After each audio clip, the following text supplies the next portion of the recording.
Yan na po ang sitwasyon natin ngayon. Papalitan po yung gulong. Ito po yung ipalit, oh.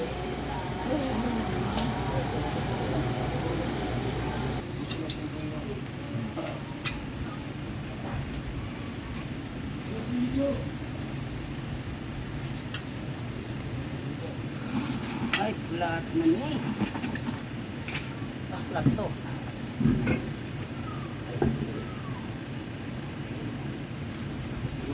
Pakilugin tayo. Ha? Pakilugin. Pakilugin. Oo. Nainay ko na. May mga labas na pera yan. Yun din, labas din yun.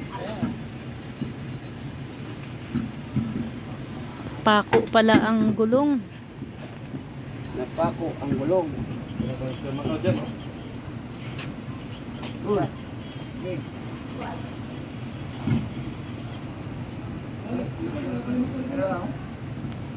Ano?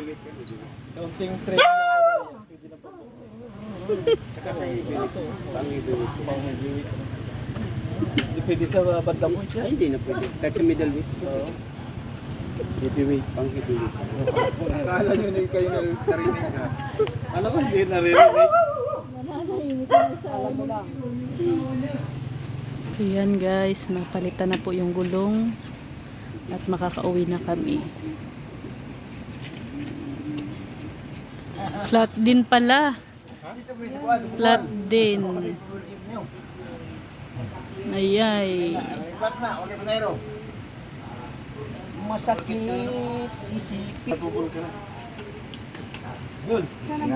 Mahirap. Kala ko'y makauwi na kami.